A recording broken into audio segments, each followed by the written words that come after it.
मेरे प्रिय दर्शकों नमस्कार। प्रिय दर्शकों, सबसे पहले तो मैं आपको बहुत धन्यवाद देना चाहूंगा कि आप मेरे वीडियो बड़ी उत्सुकता से देख रहे हो। आशा करता हूं आगे भी देखते रहेंगे। जैसा कि आपको पता है, ऋषि ज्योतिष आपके द्वारा दी हुई समस्याओं के ऊपर वीडियो बना करके आपका मार्गदर्शन करता है और उससे आपका भी होता है मार्गदर्शन और जो दर्शक है उनका भी होता है। जरूरत है मेरे चैनल पर बने रहने की। आपको जो भी समस्या आती है आप लिख दीजिए। दर्शकों, आप अपना जन्म की तारीख, जन्म का समय और स्थान अवश्य लिखें। तो ये सब लगन को निर्धारित करने में मदद करते हैं। हम इसलिए नहीं लगते कि आज मान लिया हम मीन लगन की कुंडली का विश्लेषण कर रहे हैं, तो मीन लगन का विदेश में या कहीं पर भी कोई भी टाइम होगा, जो मीन लगन में पैदा हुए हैं उस तारीख को उनका वो प्रभाव होगा। आप स्थान अवश्य लिखें ताकि उसमें कोई परेशानी ना हो, लगन का निर्धारित करने के लिए कोई परेशानी ना हो। आज एक बहुत महत्वपूर्ण प्रश्न है एक कन्या जातक के लिए। उसका अभिभावक कहा आया कि गुरु जी, बच्ची की शादी में कुछ रुकावट हो रही है, क्या कारण हो सकते हैं? विचार करेंगे और आपका मार्गदर्शन करेंगे। ये कुंडली है, कुंडली के 12 भावों में सभी कोटा है। जैसा मैं बताता हूं सूक्ष्म तौर से, जब बालक जन्म लेता है तो वह अपने साथ अपने पूर्वजन्मों को कर्मों का फल लेते आता है और इस कुंडली में जीवन के में मिलने वाले सुख दुख का एक निर्धारित कोटा होता है। वह जरूरी है, वह भी बात ठीक है। अशुभ प्रभाव के लिए शास्त्रों में उपाय किए जा सकते हैं। फल तो उपाय का फल तो श्री प्रभु हरि देंगे। दर्शकों, ये कुंडली है, लगन लग्नेश है। लगन लग्नेश स्वयं का प्रतिनिधित्व करता है। द्वितीय भाव धन का, तृतीय पराक्रम, चतुर्थ भाव माता का, सुख का, धन का, शिक्षा, संतान, विवेक का, रोग, शत्रु, दुर्घटना का। सप्तम भाव जीवन साथी का भाव है। अष्टम भाव कष्ट और मृत्यु का। नवम भाव भाग्य भाव है। दसम भाव ऊंचाई में ले जाने वाला। एकादश भाव सभी प्रकार की इच्छा पूर्ति का, आमदनी का, बड़े भाई का। द्वादश भाव खर्च का, सेवा, सुख का, दंड का। ये एक सूक्ष्म रूप से सभी को आलोचना चाहिए। आज का विषय है मुख्य रूप से कि कन्या का विवाह नहीं हो रहा है। दर्शकों, कन्या पुरुष कोई भी होने दो, उसका विवाह का कारक गुरु है और पुरुष कोई भी होने दो, उसका विवाह का कारक शुक्र है। तो विवाह का ये सप्तम भाव है। विवाह के लिए सप्तम भाव की स्थिति अच्छी होनी चाहिए। लगन स्वयं का प्रतिनिधि है, लगन की भी स्थिति अच्छी होनी चाहिए और जो ग्रह का कारक है उसकी भी स्थिति अच्छी होनी चाहिए, तो ताकि विवाह हो सके। और उसी के उपलक्ष्य में हम कन्या जातक का, उसके अभिभावक का मार्गदर्शन करते हैं। लगन पर भारी पाप प्रभाव और लग्नेश अस्त, सभी सुखों का नाश, प्रबल पितृदोष। जाति का कन्या का जन्म 21 जनवरी 1997 शुक्ल पक्ष त्रयोदशी आद्रा चरण 2 मंगलवार को हुआ। जन्म के समय पर मीन लगन उदय हुआ। मीन लगन की 11 डिग्री, लगन में शनि 8 डिग्री 50 मिनट लेकर के विराजमान है। वहीं पर केतु 8 डिग्री 10 मिनट लेकर के विराजमान है। चतुर्थ भाव में चंद्रमा 10 डिग्री लेकर विराजमान है। सप्तम भाव में राहु 8 डिग्री 10 मिनट और मंगल 10 डिग्री 39 मिनट लेकर विराजमान है। राहु और मंगल बराबर अंशों में यहां पर तीव्र अंगारक योग बन गया है। सप्तम भाव में राहु और मंगल का अंगारक योग बन गया है। दसम भाव में शुक्र 19 डिग्री लेकर के विराजमान है। वहीं पर बुध 13 डिग्री विराजमान है। एकादश भाव में मकर राशि में सूर्य 7 डिग्री लेकर विराजमान है। वहीं पर गुरु नीच राशि में अस्त हो गया। गुरु नीच राशि में भी है और अस्त भी हो गया और गुरु लग्नेश है, लग्नेश अस्त हो गया। पहली बात, लग्नेश अस्त हो गया। नीच राशि में मकर लगन में अस्त होने से यह पिंडली, कान, कंधों आदि में रोग भी दे सकता है। विवाह का कारक भी गुरु है और गुरु पाप ग्रह की राशि में आ गया, अस्त हो गया। अस्त ना भी होने से, अगर लग्नेश कोई दूसरा भी होने से आपका, लेकिन आप किसी कन्या जातक के लिए विवाह की समस्या देख रहे हो, तो उसमें गुरु की स्थिति बहुत देखना जरूरी है। क्योंकि गुरु जब पाप ग्रह की राशि में होता है तो हरिवंश पुराण का एक कथन है कि गुरु विवाह, संतान आदि में अशुभ फलदाता बनता है। अगर वह पाप ग्रह की राशि में हो, नीच राशि में हो, तो यह पूर्वजों का, पितरों का भारी प्रभाव माना गया है, भारी पितृदोष माना गया है। तो उसका उपाय अवश्य करना चाहिए पितृदोष को निवारण अवश्य करना चाहिए और विवाह के लिए गुरु के भी उपाय अवश्य करना चाहिए। तो कुछ आशाएं समझो विवाह हो जाएगा। हम सिर्फ केवल उपाय कर सकते हैं, फल तो श्री हरि ही देंगे। जैसा कि मैं बताता हूं, मीन लगन वाले जातक कोई भी होने दो, इनके स्वामी गुरु है। मीन राशि के आधार पर उसके प्रभाव से ये ईश्वर के प्रति आसक्त होते हैं और इनकी बातचीत करने की भी कला अच्छी होती है। धर्म पालक कहा जा सकता है, अतिथि सेवक कहा जाता है। फिजूल खर्ची इनको पसंद नहीं और न्याय का पक्ष लेने वाले होते हैं।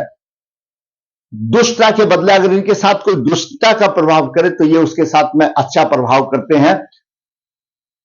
लग्नेश साधारण तौर पर एकादश भाव में होता है तो तेजस्वी होता है, पराक्रमी माना जाता है, लेकिन यहां तो लग्नेश नीच राशि में हो गया, अस्त हो गया और कुछ नहीं।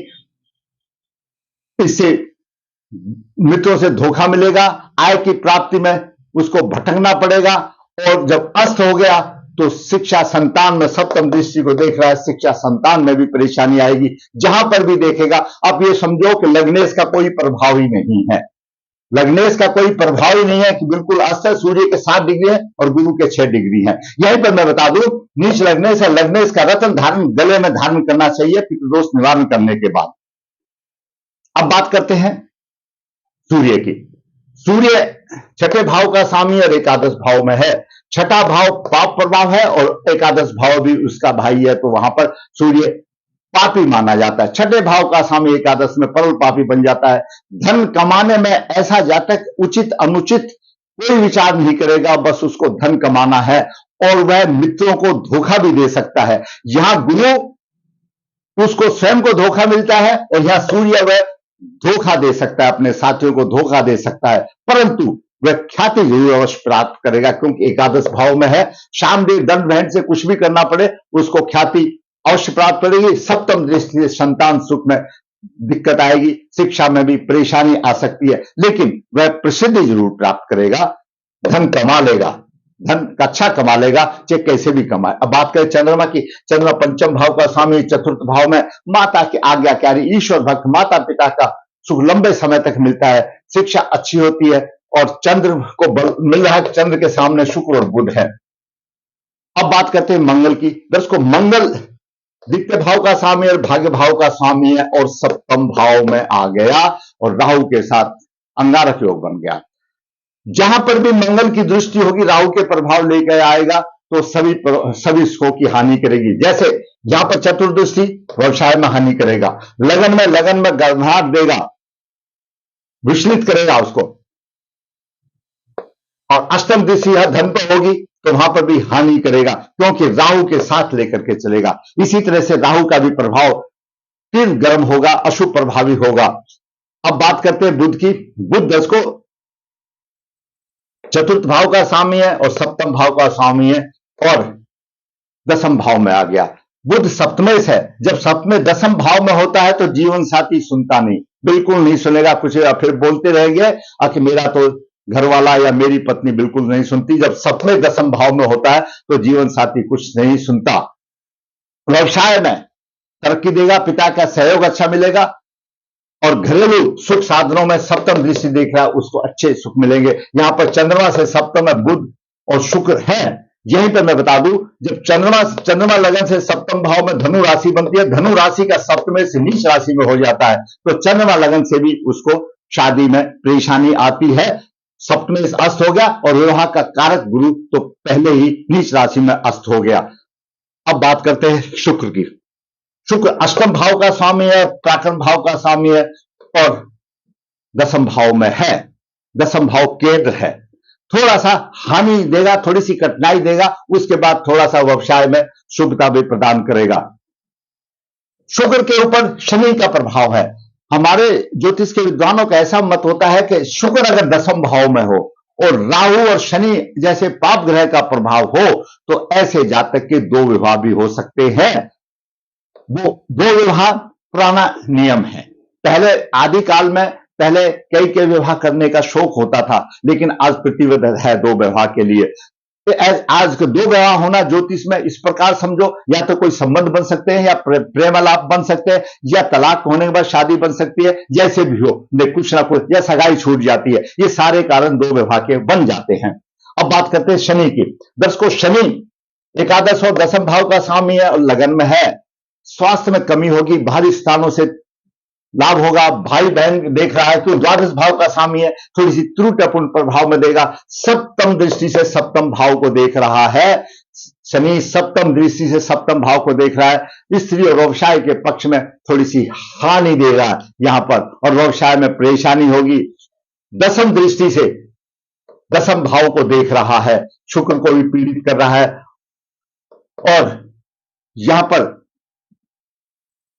दसम भाव में व्यवसाय को परेशानी के बाद देगा, अधिक परिश्रम करा के देगा। शनिदेव ऐसे हैं, जो भी कुछ देंगे अथक परिश्रम करा के देंगे, चाहे अपनी राशि में क्यों नहीं दो। और यहां तो द्वादश भाव का स्वामी है, त्रुटिपूर्ण प्रभाव देगा। लगन में शनि का बैठ जाना, आलसी हो जाना, ऐसा जातक कुछ नहीं करके देखे, तल से मल हिल कर नहीं सकता यहां पर। अब बात करते हैं राहु की। राहु सप्तम भाव में है, इसलिए व्यवसाय में संकट का अनुभव होगा, आमदनी में उतार चढ़ाव होगा। और राहु की दृष्टि सूर्य पर भी है, सूर्य पीड़ित है, सूर्य को भी गहन योग लग गया और गुरु को भी चांडाल योग बन गया। राहु ने सूर्य और गुरु को पीट दिया, प्रबल पितृ दोष हो गया। एक तो गुरु पहले से ही अस्त और एक नीच राशि में, और फिर राहु ने भी रहा कर दे। और राहु कौन है? हमारा पितामह है। और हरिवंश पुराण क्या बोलता है? कि गुरु जब नीच राशि में आता है, विवाह आदि के लिए अशुभ कारक बनता है, तो पूर्व पितरों का आपका श्राप माना जाता है, उसको प्रबल पितृदोष माना जाता है। तो यहां राहु ने फिर ऐसा रख दिया, एक नीच में आ गया और फिर राहु की बीड़ी।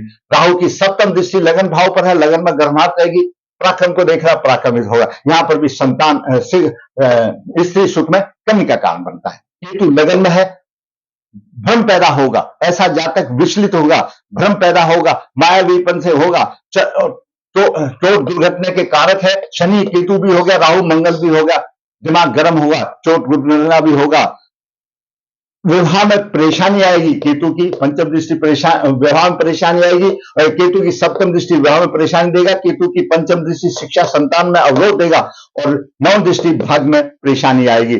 ये ग्रहों की स्थिति रही। दर्शकों, लग्नेश कर्मेश गुरु नीच राशि में है, लगन का स्वामी और कर्म भाव का स्वामी, दसम भाव का स्वामी गुरु नीच राशि में हो गया, अस्त हो गया, कुछ नहीं रहा। लग्नेश ही जब अस्त हो गया और कर्म भी नीच राशि में चले गए तो बचा क्या? लगन लग्नेश सबसे महत्वपूर्ण होता है। विवाह का कारक गुरु नीच राशि में, विवाह का कारक गुरु नीच राशि में, जैसे मैंने पहले बताया, हरिवंश पुराण में बिल्कुल स्पष्ट वर्णन आता है। भगवान ने वर्णन किया है कि पितरों के श्राप, पितरों के दोष के कारण गुरु नीच राशि में होता है और संतान और विवाह के अशुभ फलदाता बनता है। तो पितृदोष निवारण करना पड़ेगा, गुरु के उपाय करने पड़ेंगे, तब जाकर के संभव हो।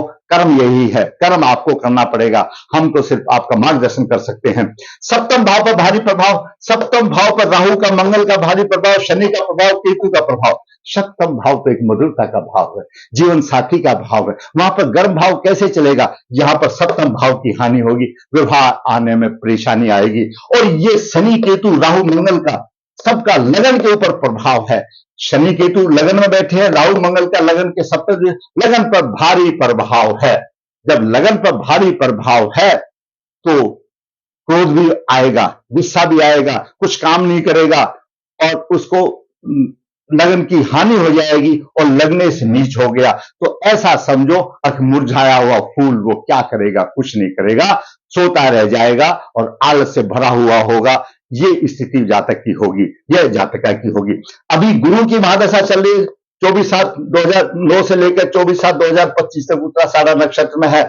जब तक उपाय नहीं होगा तो गुरु अगर शुभ स्थिति में भी आएगा, आंख बंद करके चले जाएगा, बच्चे की शादी होना बड़ा मुश्किल है। हम मुश्किल ही कह सकते हैं, तो कितने दिन के लिए उसने बांध कर रखा है, भगवान ने क्या कर्म दिए तो प्रभु को जानता है। लेकिन हम ये कह सकते हैं कि बाधा है, तो प्रबल बाधा है। लगन के भाव को पीड़ित होना, सप्तम के भाव को पीड़ित होना, लग्नेश और गुरु का नीच राशि में होना, सभी सुखों का नाश हो गया। जब लग्नेश ही अस्त हो गया तो बचा क्या?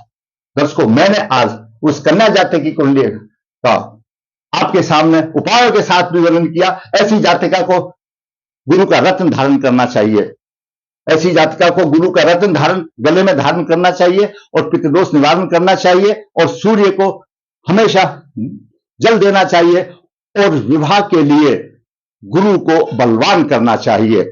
जो अनुकूलता हो, आजकल नेट पे बहुत है, आजकल व्यस्त जीवन है, अगर कोई पंडित जी बताएगा हो सकता है आपके अनुकूल नहीं हो, श्रद्धा से उपाय करो, सारे उपायों में शक्ति है, उपाय करना आपके ऊपर, श्रद्धा आपकी है, फल देना भगवान के हाथ में है, तो अवश्य होगा। और पितृदोष निवारण करके, मांगलिक है, राहु मंगल है, शनि केतु है, जातिका को कुंभ विवाह करके फिर योग वर के साथ विवाह करने से ऐसा मानो कि उसका जीवन समझ जाएगा। दर्शकों, मैंने इस छोटे से वीडियो में बहुत सारी बातों को आपको बता करके आपका मार्गदर्शन किया। अगर आप समझते हो इस वीडियो से किसी मेरे बच्चों का मार्गदर्शन होता है तो मैं कहूंगा लाइक करें। अगर आप समझते हो नहीं है तो आप लिख दीजिए कमेंट्स बॉक्स में, आपके कमेंट्स मेरी ज्ञान वृद्धि करेंगे। आप लिख दो, अगर जो भी आपके सुझाव में आता है तो लिखो, वो मेरा ज्ञान वृद्धि करेगा। और दर्शकों, फिर मैं कहता हूं, कोई भी जातक मेरा दर्शक जो भी मेरे वीडियो को देखता है, उसको जो परेशानी आ रही है तो जुड़ जाइए मेरे साथ, बता दीजिए अपनी प्रॉब्लम। मैं प्रॉब्लम दूर नहीं कर सकता, आपका मार्गदर्शन तो कर सकता हूं, तो मार्गदर्शन करने में क्या दिक्कत है। दर्शकों, ऋषि ज्योतिष नर्मदा जी के तट के किनारे पर है, यहाँ पर काल सर्पदोष पितृदोष की पूजा की जाती है। जो इच्छुक है संपर्क कर सकता है। ऋषि ज्योतिष हाथ से पत्रिका लिखता है, निचोड़ देता है, जो इच्छुक है संपर्क कर सकता है। ऋषि ज्योतिष कन्या भाव के लिए गुणमलान बिना किसी शुल्क के आपका आसान करने के लिए बेहतर है। जरूरत ऋषि ज्योतिष से की। दर्शकों, मैंने आपका मार्गदर्शन किया, अगर आप समझते हैं अच्छा है तो लाइक करें, शेयर करें। और दर्शकों, जिसने मेरा चैनल सब्सक्राइब किया, सब्सक्राइब ताकि मेरा भी मनोबल ऊंचा हो और इसी प्रकार मैं वास्तविक कुंडली बना करके आपका मार्गदर्शन करता रहूं। धन्यवाद।